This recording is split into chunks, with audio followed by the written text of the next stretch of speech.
और अब रुक करते हैं सुपरफास्ट 100 का। तो हंगामे के बाद सदनों की कार्यवाही स्थगित। पेगासस और कृषि कानून पर विपक्ष रहा हमलावर। लोकसभा से आर्थिक विनियामक संशोधन विधेयक को मिले मंजूरी।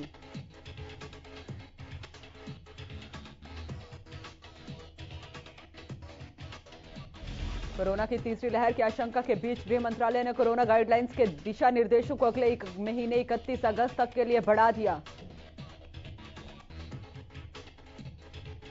गृह सचिव ने सभी राज्यों और केंद्र शासित प्रदेशों को पत्र लिखकर हाई पॉजिटिविटी रेट वाले जिलों में सख्त संभव उपाय करने के भी निर्देश दिए। बीते 24 घंटे में देश में कोरोना के 43,509 नए मामलों की पुष्टि हुई। इलाज के बाद एक दिन में 38,000 से ज्यादा मरीज ठीक हुए। 640 मरीजों ने तोड़ा दम। हरियाणा में कोरोना के 32 नए मामलों की पुष्टि हुई। 24 घंटे में 2 मरीजों की मौत, 28 हुए ठीक। गुरुग्राम में 9, कैथल और पलवल में 5-5 नए मरीजों की पुष्टि। कांग्रेस के पूर्व अध्यक्ष राहुल गांधी ने केंद्र सरकार पर विपक्ष को अपना काम नहीं करने देने के आरोप लगाया है। उन्होंने ट्वीट करते हुए कहा कि संसद का समय बर्बाद नहीं किया जाए। महंगाई, किसान और पेगासस पर चर्चा होनी चाहिए। उन्होंने ये भी कहा कि हमारे लोकतंत्र की बुनियाद है कि संसद जनता की आवाज बनकर राष्ट्रीय महत्व के मुद्दों पर चर्चा करे, लेकिन मोदी सरकार विपक्ष को यह काम नहीं करने दे रही है। आपको बता दें कि पेगासस और कुछ अन्य मुद्दों को लेकर पिछले कई दिनों से संसद के दोनों सदनों में गतिरोध बना हुआ है। 19 जुलाई से मानसून सत्र शुरू हुआ था, लेकिन अब तक दोनों सदनों की कार्यवाही इन्हीं मुद्दों को लेकर हुए हंगामे की वजह से बाधित रही। रेवाड़ी में बावल के विश्राम गृह में हरियाली महोत्सव के दौरान पौधारोपण कार्यक्रम का आयोजन किया गया, जिसमें सहकारिता मंत्री बनवारी लाल ने शिरकत की। सहकारिता मंत्री बनवारी लाल ने पौधारोपण कर विश्राम गृह में जन समस्याएं सुनी। हरियाली महोत्सव के तहत 1400 पौधों का पौधारोपण भी किया गया। मंत्री ने कहा कि कोरोना में जिस तरह से ऑक्सीजन की कमी देखी गई है वो भविष्य में ना हो, उसके लिए ऑक्सीजन प्लांट भी लगाए जा रहे हैं, लेकिन पर्यावरण को बचाने और साफ ऑक्सीजन के लिए पौधों का लगाना बहुत जरूरी है।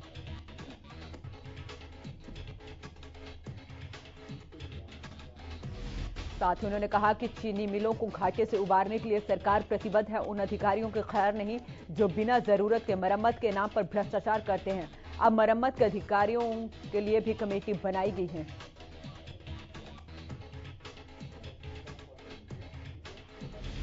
चंडीगढ़ में हरियाणा शिक्षा विभाग की बैठक हुई। इस बैठक की अध्यक्षता शिक्षा मंत्री कंवरपाल गुर्जर ने की। बैठक में प्रदेश के अलग अलग सरकारी और एडेड कॉलेज यूनियन के अधिकारी भी मौजूद रहे और कई मुद्दों पर इस दौरान चर्चा हुई। बैठक के बाद मंत्री कंवरपाल ने बताया कि बैठक में यूनियनों की समस्याओं को भी सुना गया और जायज मांगों को पूरा करने का आश्वासन दिया गया। उन्होंने बताया कि प्रदेश में 2025 तक नई शिक्षा नीति को लागू किया जाएगा। साथ ही प्राइमरी स्कूलों को खोलने पर भी कहा कि अगर सब कुछ नियंत्रण में रहा तो हो सकता है कि अगस्त में प्राइमरी क्लासों को भी शुरू करवाया जा सके। हालांकि अभी किसी तरह का इस पर कोई फैसला नहीं लिया गया।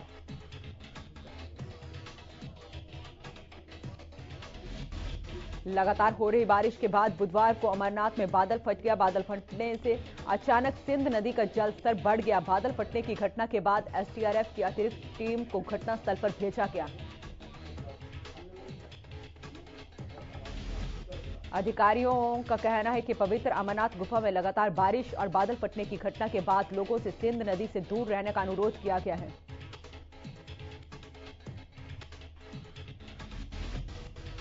अधिकारियों ने बताया कि यह घटना दोपहर में हुई, जिससे पहाड़ों से पत्थर टूटकर गिरने लगे। इसके कारण कुछ टेंटों को नुकसान पहुंचा। हालांकि इस हादसे में कोई व्यक्ति हताहत नहीं हुआ। रोहतक में लगातार हो रही बारिश ने निगम प्रशासन के दावों की पोल खोलकर रख दी है। मानसूनी बारिश से शहर में जल भराव की समस्या पैदा हो गई है और लोगों को काफी परेशानियों का सामना करना पड़ रहा है। शिव कॉलोनी में स्थानीय लोगों का घर से बाहर निकलना मुश्किल हो गया है।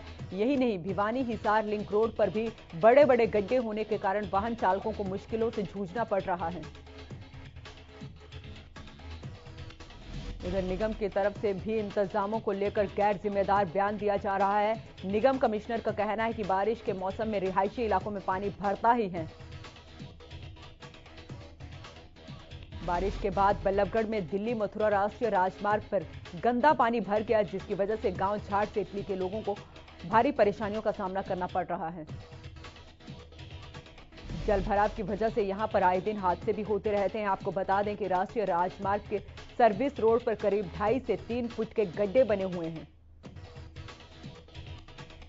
पिछले कई महीनों से इस समस्या को लेकर ग्रामीणों ने संबंधित अधिकारियों को कई बार शिकायत भी की, लेकिन कोई भी सुनने को तैयार नहीं है। प्रशासन की बेरुखी वजह से यहां पर लोग नरकीय जीवन जीने पर मजबूर हैं। जाखल के संधवास गांव में गुरुवार को सुबह से तेज बारिश हुई, जिससे कई क्षेत्रों में पानी घुसने से लोगों को आने जाने में दिक्कतों का सामना करना पड़ रहा है। उधर लगातार हो रही बारिश ने किसानों की भी चिंता बढ़ा दी है। लगातार हो रही बारिश के बाद खेतों में पानी घुस गया है, जिससे फसल जलमग्न हो गई। किसानों का कहना है कि अगर बारिश का सिलसिला इसी तरह से जारी रहा तो फसलों पर इसका काफी असर पड़ेगा। सोनीपत में हुई बारिश से नेशनल हाईवे स्थित मूर्थल थाने के सामने पानी भरा होने की वजह से थाने में आने जाने वाले लोगों को परेशानियों का सामना करना पड़ रहा है। झज्जर के तालाब रोड पर रेलवे अंडरपास के अंदर बरसात का पानी इकट्ठा होने से लोगों को बहुत ज्यादा परेशानियों का सामना करना पड़ रहा है। आपको बता दें, ये अंडरपास झज्जर की कांग्रेस विधायक गीता भुक्कल के घर के बिल्कुल पास है। वहीं ग्रामीण और स्कूल के छोटे बच्चे अपनी जान को जोखिम में डालकर रेलवे ब्रिज के ऊपर से जा रहे हैं, लेकिन प्रशासन के ऊपर कोई असर नहीं पड़ रहा।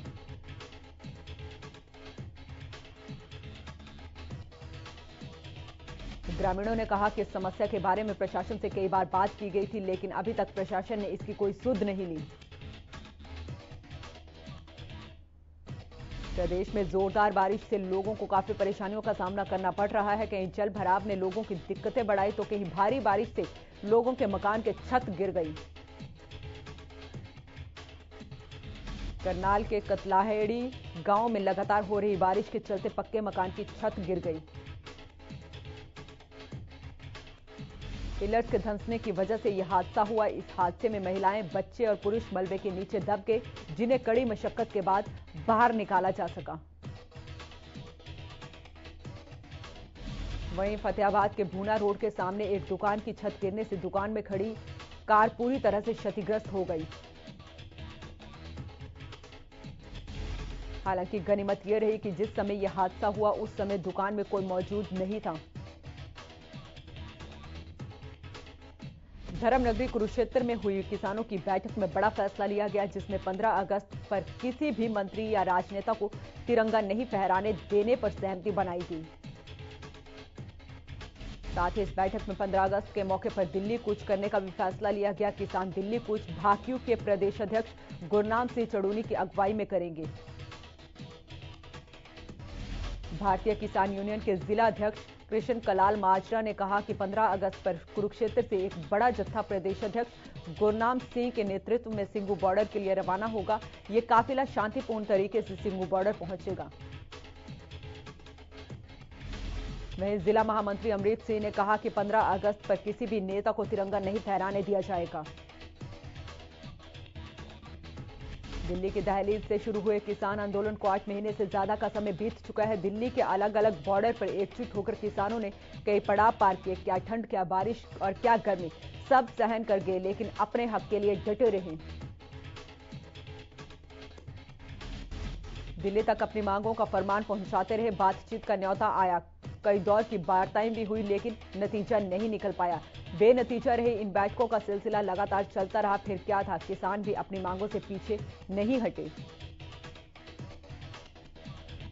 अब दिल्ली के जंतर मंतर पर किसानों की कृषि कानून के खिलाफ लड़ाई का नया पड़ाव शुरू हो गया है। हर रोज 200 किसान जंतर मंतर पहुंच रहे हैं और अपनी संसद लगा रहे हैं। इसी बीच अब युवाओं ने कृषि कानून के खिलाफ डाक कांवड़ निकाली है।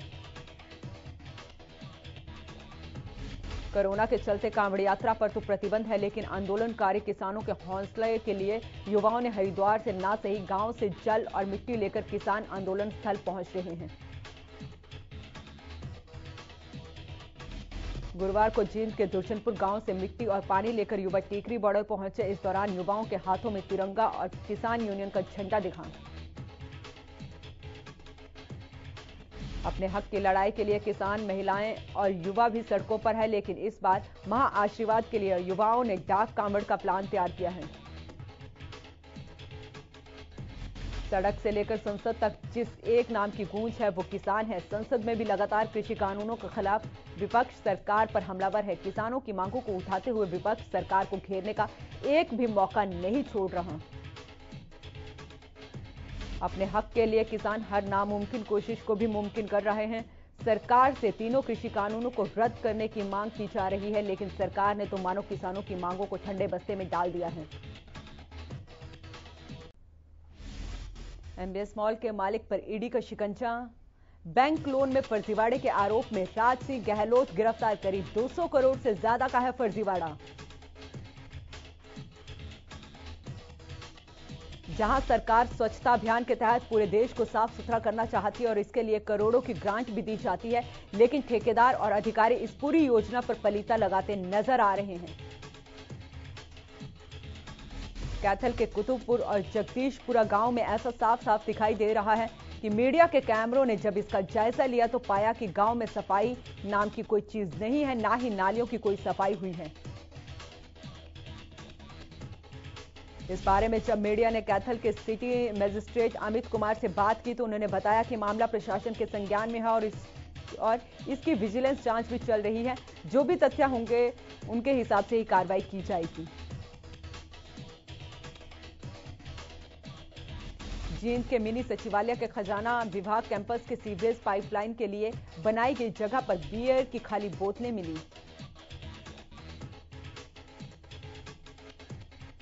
एनजीटी के आदेश के बाद सोहना नगर परिषद ने अरावली पहाड़ी पर बने अवैध फार्म हाउस पर बड़ी कार्रवाई करते हुए 11 फार्म हाउसों को पूरी तरह से ध्वस्त कर दिया।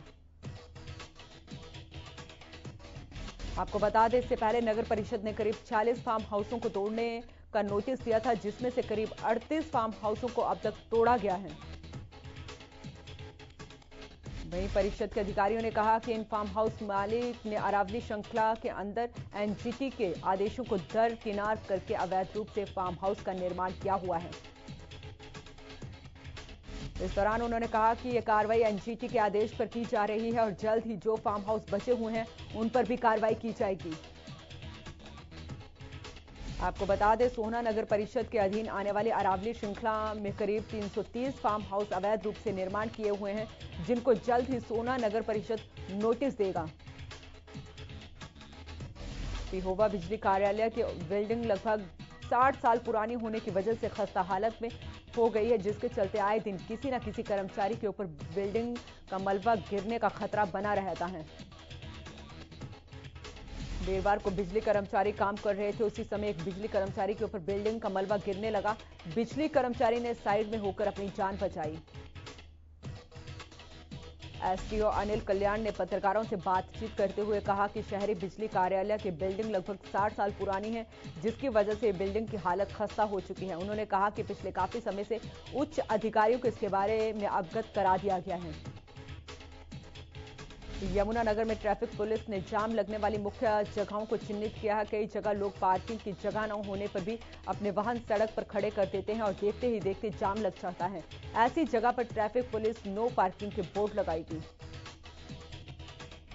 यदि फिर भी कोई नियमों का उल्लंघन करेगा तो उसका चालान काटा जाएगा और उसके खिलाफ कार्रवाई की जाएगी। एसएचओ सुरेश शर्मा ने लोगों से अपील करते हुए कहा कि सभी लोग ट्रैफिक नियमों का पालन करें। अपराध और आपराधिक गतिविधियों पर नकेल कसने के लिए सिरसा पुलिस ने बुधवार रात को दूसरे दिन भी रात्रि गश्त अभियान चलाया। इस दौरान शहर के कई चौक चौराहों पर पुलिस कर्मचारियों ने नाकेबंदी कर वाहनों की जांच की। पुलिस के अधिकारियों का कहना है कि रात के समय में चोरी, स्नैचिंग समेत कई आपराधिक गतिविधियां होती हैं। रात्रि गश्त अभियान चलाकर पुलिस इन सब गतिविधियों पर रोक लगाने का प्रयास कर रही है। फरीदाबाद पुलिस ने एक होटल में छापेमारी कर कमेटी की आड़ में चल रहे देह व्यापार का खुलासा किया है। पुलिस ने होटल से 15 युवतियों समेत 44 लोगों को गिरफ्तार किया है, जिनके खिलाफ पुलिस ने मामला दर्ज कर आगे की कार्रवाई शुरू कर दी है। इधर पंचकुला में एक होमगार्ड जवान के जहरीला पदार्थ खाकर आत्महत्या करने की कोशिश करने का मामला सामने आया है। होमगार्ड जवान ने पंचकुला डीसीपी मोहित हांडा पर प्रताड़ित करने का आरोप लगाए। फिलहाल होमगार्ड जवान का इलाज सेक्टर 6 के सामान्य अस्पताल में चल रहा है। बताया जा रहा है कि पिछले दिनों होमगार्ड जवान ने ट्रैफिक लाइट पर ड्यूटी के दौरान किसी अधिकारी को रेड लाइट जंप करने पर रोका था, जिसके बाद होमगार्ड जवान के खिलाफ शिकायत दी गई थी। वहीं होमगार्ड के जवान पीयूष का कहना है कि उसको प्रताड़ित किया जा रहा है, जिसकी वजह से उसने सुसाइड करने का यह कदम उठाया है। पलवल के गांव भमरोला में विवाहिता ने फांसी लगाकर खुदकुशी कर ली है। वहीं मृतका के भाई ने दहेज हत्या का आरोप लगाते हुए ससुराल पक्ष के लोगों पर हत्या का आरोप लगाया है। सूचना पाकर मौके पर पहुंची पुलिस ने ससुराल पक्ष के लोगों के खिलाफ मामला दर्ज कर आगे की कार्रवाई शुरू कर दी है। गोहाना के गांव जवाहरा में शराब के ठेके की छत तोड़कर सो रहे कारिंदे की तेजधार हथियार से हत्या का मामला सामने आया है। मृतक की पहचान उत्तराखंड निवासी कृष्ण जोशी के रूप में हुई है। सूचना मिलते ही पुलिस ने मौके पर पहुंचकर शव को कब्जे में लेकर जांच शुरू कर दी है। थाना प्रभारी करमजीत सिंह ने बताया कि किसी ने शराब के ठेके की छत तोड़कर सो रहे कारिंदे की हत्या की थी। फिलहाल पुलिस मामले की जांच कर रही है। कुरुक्षेत्र में अंबाला से दिल्ली की तरफ जा रहे सेना के वाहन को ट्रक ने टक्कर मार दी है। हादसे में सेना के करीब 6 जवानों को चोट लगी है। बताया जा रहा है कि हादसे के बाद ट्रक चालक मौके से फरार हो गया है। मामले की जानकारी देते हुए जांच अधिकारी ने बताया कि हादसे की सूचना मिलने पर पुलिस की टीम घटनास्थल पर पहुंची और घायल सैनिकों को इलाज के लिए अस्पताल में भर्ती करवाया। हादसे में एक सैनिक को सिर पर गहरी चोट आई है। पुलिस ने ट्रक को कब्जे में लेते हुए ट्रक चालक की तलाश तेज कर दी है। महम के दशहरा ग्राउंड में वाल्मीकि चौक पर रफ्तार का कहर देखने को मिला। इस दौरान एक तेज रफ्तार बस ने 2 गायों को कुचल दिया। हादसे में गाय की मौके पर ही मौत हो गई, जबकि दूसरी गाय गंभीर रूप से घायल हो गई। पुलिस ने फिलहाल बस चालक के खिलाफ मामला दर्ज कर लिया है। मौके पर मौजूद लोगों ने बताया कि बस की रफ्तार बहुत तेज थी, जिसके चलते यह हादसा हुआ। इसके साथ ही स्थानीय लोगों की प्रशासन से शिकायत भी की है। उन्होंने कहा, कई बार नगर पालिका महम शहर को गौवंश मुक्त बनाने की घोषणा कर चुके हैं। न गौशाला में छोड़ा जा रहा है और न ही कोई अन्य प्रबंध किया जा रहा है, जबकि गौ सेवा के नाम पर सरकार बड़े बड़े दावे करती है, लेकिन धरातल पर गौवंश के लिए कुछ नहीं होता। नांगल चौधरी के गांव नांगल ध्रुग में धोली पहाड़ी के पास बने पानी के टैंक में एक व्यक्ति के डूबने से मौत हो गई है। पुलिस ने मौके पर पहुंचकर शव को बाहर निकलवाया। वहीं मौके पर पहुंचे मृतक के परिजनों ने बताया कि मृतक बुधवार को शाम से गायब था।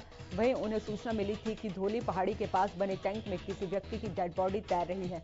उन्होंने वहां पहुंचकर तुरंत पुलिस को सूचना दी। वहीं चौकी इंचार्ज ने बताया कि सूचना मिलने पर पुलिस मौके पर पहुंची और डेड बॉडी को पानी से बाहर निकालकर पोस्टमार्टम के लिए भेज दिया गया है। फिलहाल पुलिस पूरे मामले की जांच में जुटी है। टोक्यो ओलंपिक के बॉक्सिंग में भारत को लगा बड़ा झटका। कांटे की लड़ाई, मैरी कॉम ने गंवाया मुकाबला। कोलंबिया की लोरेना बाल्शिया ने दी शिकस्त।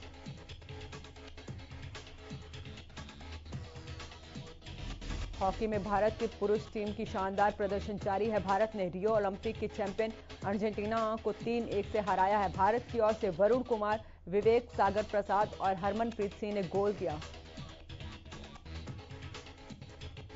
भारतीय टीम की इस ओलंपिक में यह तीसरी जीत है।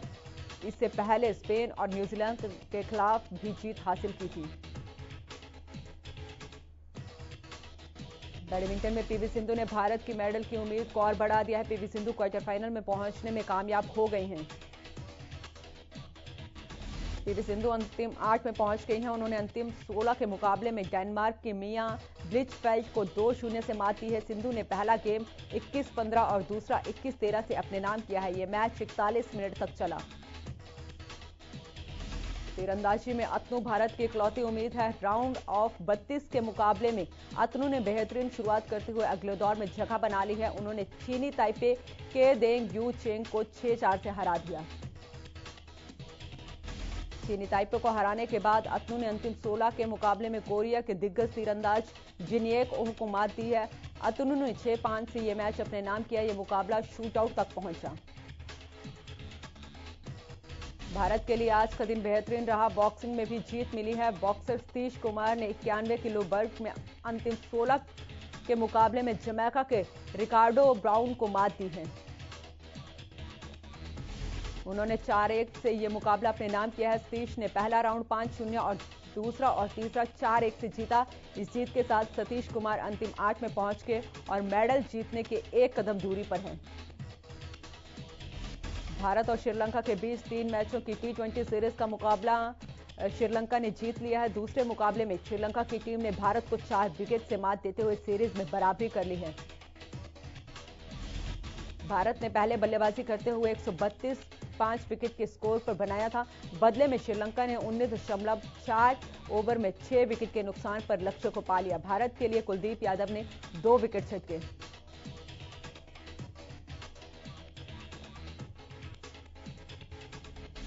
तो फिलहाल के लिए इस बुलेटिन में इतना ही। आप देखते रहें हरियाणा न्यूज।